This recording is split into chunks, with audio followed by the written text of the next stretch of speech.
Remodel చేసుకున్న ఇంట్లో లోపల రీమోడల్ చేసుకొని మంచిగా నేను పొద్దున్నే గృహప్రవేశం చేస్తామనుకున్నా సార్. అంతకుముందు తడకలు ఉండే, ఆ తర్వాత రేకులు వేసుకున్నా, మొన్ననే చెత్త వేసుకున్నా సార్ నేను అని చెప్పిండు. ఇంకొక ఇంట్లో నా పుస్తకాలు ఉన్నాయి నేను తీసుకొస్తా అంకుల్ నాకంటే, ఆ అమ్మాయికి కళ్ళు కనబడతలేవు అందురాలు ఆ లిపి ఉంటుంది, అందులో కూడా వాళ్ళు చదువుకునే లిపి పుస్తకాలు ఉంటాయి, బ్రెయిలీ బుక్ ఉంది నాది, చదువుకునే పుస్తకం ఉంది, ఒకటే పుస్తకం ఉంది, అంకుల్ అని ఏడిస్తే కూడా వినకుండా చేతి పట్టి గుంజి పడేసారట. ఒక వికలాంగుడు పిల్లవాడు నేను పెయింట్ వేస్తా, వేసినట్టున్నాయంటే కూడా చిన్న పిల్లోడు 7వ తరగతి చదువుకున్న పిల్లోడు వదిలిపెట్టలే. ఇంకో అందురాలు చిన్నజీవ స్వామి ఆశ్రమంలో ఉంటాం, నేను ఇద్దరం అక్కడే ఉంటాం, ఈరోజు వచ్చినాం, మా అమ్మ నాన్న ఎట్లా బతారని ఏడిస్తే కూడా ఈయన కూడా ఆడపిల్లలు 18-20 సంవత్సరాలు ఆడపిల్లలను చూడకుండా గుంజేసింది. అంటే దీన్ని ఏమి సాధించాలని, అసలు ఏంది, అది కోట్ల విలువైన భూమియా?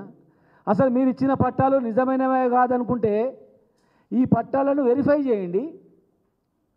ఈ పట్టాలు ఒకవేళ నిజమైన పట్టాలు కాకపోతే ఇచ్చిన వాళ్ళ మీద బాధ్యత తీసుకోండి, ఇచ్చిన వాళ్ళని బాధ్యతలు చేసి వాళ్ళను క్రిమినల్ యాక్షన్ తీసుకొని ఒకవేళ పట్టాలు నిజమైనవి కాకపోతే పేదవాళ్ళ కదా చూడండి, మీరు పట్టాలు ఇవ్వండి.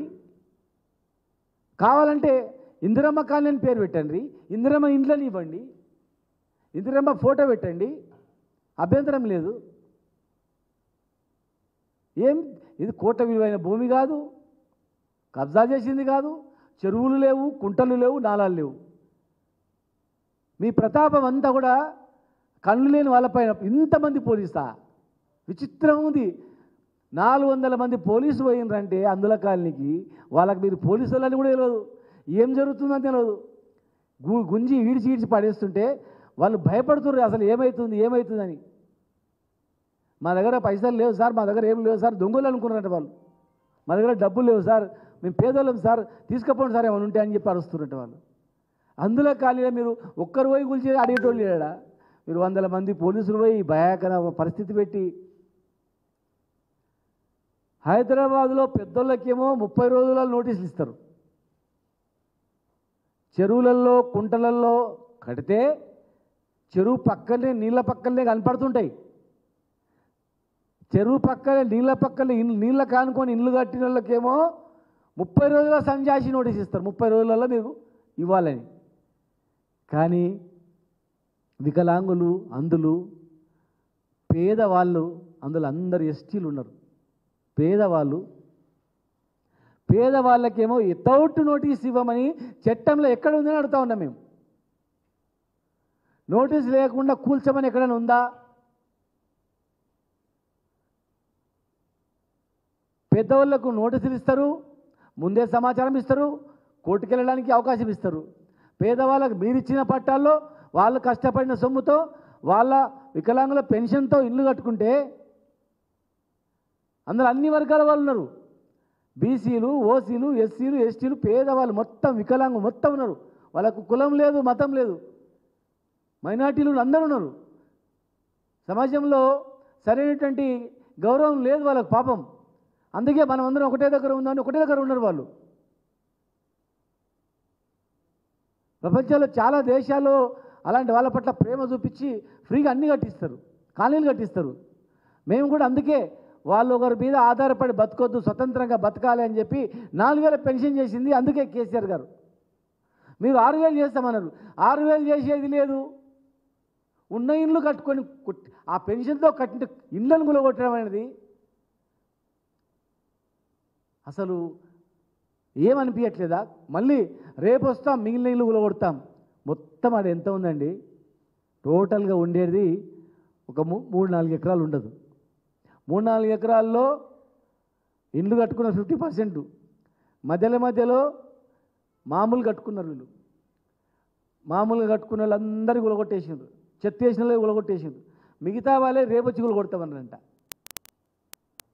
మేము పోయినప్పుడు నిద్ర రాదు, తినలేదు ఉదయం నుంచి, రాత్రి వచ్చి గులగొడితే ఎట్లా, మమ్మల్ని ఎవడు అడుగుతాడని ఉదయం నుంచి సాయంత్రం వరకు తినకుండా వణుక్కుంటా ఉన్నారు. మనం ఎక్కడ ఉన్నాం? మనం తెచ్చుకున్న తెలంగాణ దీని గురించేనా? మనం తెచ్చుకున్న తెలంగాణ ఈ పేదవాళ్ళపైన జులుం చేయడానికా? మనం తెచ్చుకున్న తెలంగాణలో ఇలాంటి బలహీనంగా ఉన్నటువంటి వాళ్ళపైన ప్రతాపం చూపడానికా? ఈ పేదవాళ్ళకు పంచడానికే కదా ప్రభుత్వ భూములు ఉన్నది.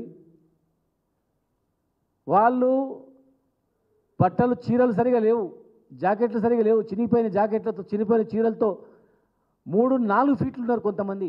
3-4 ఫీట్లు చిన్న పొట్టిగా ఉన్నారు. 3 ఫీట్లే ఉన్నారు. 3 ఫీట్లు 3.5 ఫీట్లు ఉన్నారు. 3-3.5 ఫీట్లు ఉన్నటువంటి ఆ వికలాంగులను మీరు గల్లబట్టి గుంజడానికి ఎట్లా చేతులు వచ్చినాయి? అది కాల్ చేసిన భూమి ఏం చేస్తారు? నెత్తిన కొట్టుకుంటారా? చస్తారా? ఆ భూమితో మీకు ఏమొస్తుంది? ప్రభుత్వం నడుస్తుందా? కోట్లాది విలువైన భూమి అది. ప్రత్యామ్నాయం చూపకుండా వాళ్ళ ఇళ్లను వాళ్ళు కాల్ చేయించడంలో అడిటోడు ఎవరు లేడనా? ప్రభుత్వ భూములు పేదలకి పంచుతామన్నారు, ఇళ్ళు కట్టిస్తామన్నారు. ఎన్ని ఇళ్ళు కట్టించారో తెలియదు, కానీ ఎన్ని ఇళ్ళు కూలగొడుతున్నారో లెక్కేసుకోండి. ఏ చెరువుల కాడికి పోయినా కానీ మీరు పేదోళ్ళకి కూలగొడుతున్నారు, పెద్దోళ్ళకి నోటీస్ ఇస్తున్నారు. పేదోళ్ళకు ఒక న్యాయం, పెద్దోళ్ళకు ఒక న్యాయం.